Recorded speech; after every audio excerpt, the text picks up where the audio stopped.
I'm fine. Okay. Your Honor, I think my client is recovering. Oh, well, that's good, because I will not tolerate any further interruptions. We're all well aware of that. What's going on? Oh, Dorian is demonstrating her theatrical abilities. I don't think so. What happened? She had one of her panic attacks. Or staged one. No, I've seen them. I think this was real. Well, why not? She certainly has enough to be panicked about. Is the defendant certain she can continue? Yes, Your Honor. Good. Well, we are now going to begin the selection of the jury. Mr. Gannon, would you like to begin the voir dire? Yes, Your Honor.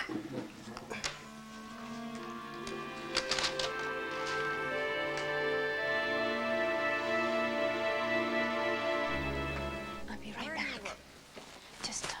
I just have to take some medication. What's wrong? No, just this cold I'm fighting. I'll just be a minute.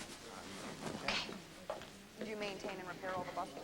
Yes, that's correct. Have you ever met the defendant, Mrs. Dorian Lord? No, ma'am. Have you ever met Mrs. Victoria Lord Buchanan or any other member of the late Victor Lord's family? Not that I know of. Are you familiar with any details of this case? Well, I read about it some. Where? Local papers, mostly. Nothing wrong with that, is No, of course not, no.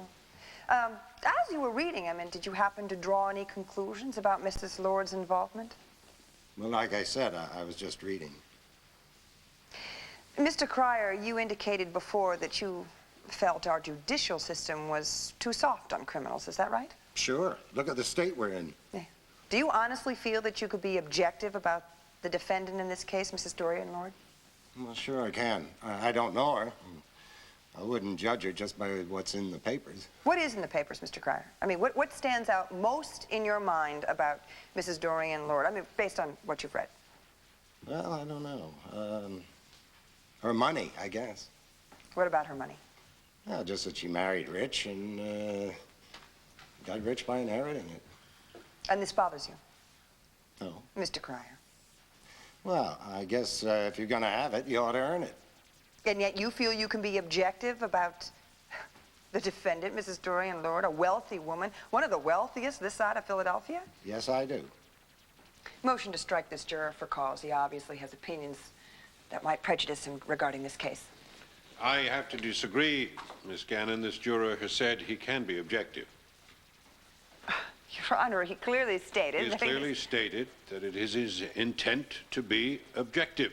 Now, if you wish to dismiss the juror, it will have to be by peremptory challenge. Your Honor, the defense has used up all of its peremptories. Ah, well, then this gentleman will sit on the jury. You may step down.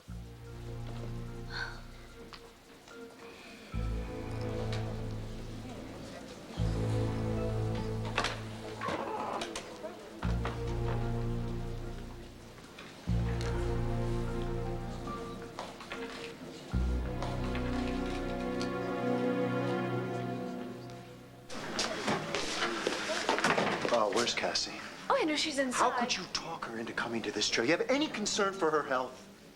Do you think you should be here? Are you up to this? I'm fine, Sloan. Thank you. Well, darling, it can be very painful to watch your mother go through something like this. And where is Andrew?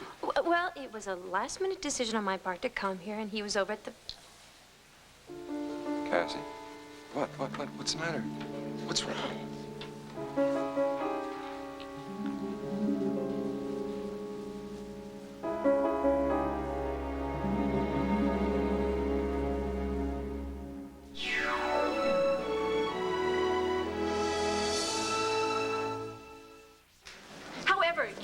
About me, Andrew. The fact is, I did what I thought was right. Now, Dorian needs Cassie. And Cassie doesn't need Dorian. Now, Andrew, you... Darling, are you all right? Yes, I'm fine, thanks. Guess breakfast just didn't agree with me. Are you sure that's all it is? I'm fine, really. Ah, there he is. Excuse me, Dad. Honey? Sweetheart, why are you here? Is this what you really want to be doing right now? It's not easy, Andrew, but yes. Okay, a part of me just said no. I'm not going to turn my back on my mother at a time like this. Can you understand? Yes, I understand. I do. I'm really worried about Cassie. She looks pale. Cassie always looks pale. That's one of the reasons why she's so beautiful. Dorian, don't worry about her. The person you should be worrying about is you. Hawthorne's just handed Hank the jury of his dreams. Well, you certainly thought hard about who was on the jury, who was off. I don't see that it makes any difference. They all seem to hate me. Well, hello, ladies. So, are we talking about the jury? I'm not sure we're talking at all, Hank. Come on, Nora. We're on a break. Why don't you give me one, huh? Why don't you start doing some of the giving, huh? Why don't you strike that last juror for me? Maybe Hawthorne will listen to you. I don't think you have to worry about him. Last I heard, well, he was coming down with something. Oh, great. That means I'll be replaced by the first alternate, the right-winger who thinks the death penalty should be expanded. Well, you know what they say. Sometimes you just gotta go with what you get. Meaning? Nora, why don't we make a deal? Wonderful. You drop all the charges against me, and I won't sue you for malicious prosecution. What kind of a deal? Well, I can go down to murder, too. Oh, come on, Hank. The least you could offer is a Class D. Come on, what are you talking about? The lady shoves a pillow in the man's face, and now you want to plead it as involuntary manslaughter? I don't think so. Hey, I am not the one who's pleading. You're making the offering. I'm merely commenting, you know. Nora, the deal is murder 2 and 15 at Statesville. Parole in 4? Nora, what are you talking Shut up, about? I Dorian. can't let Cassie... Shut up, Dorian. Parole in 4? No way. When? She does the full 15. Ha, no deal. You sure?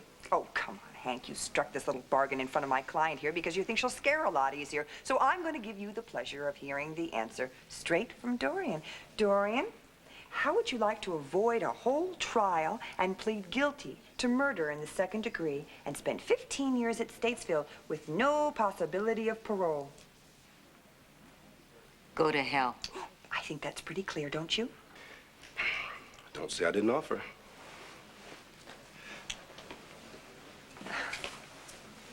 What's with him? I mean, if he is so sure of his case, why would he come sniffing around? That wasn't an offer, that was a threat. He's got us boxed in with the jury, and he wants us to know there's no way out. No way out. It's gonna be, well, almost like old times. Almost. I hope you're right. I'm always right, Mom. You haven't learned that yet? I'm so sorry. I don't know what I was thinking of.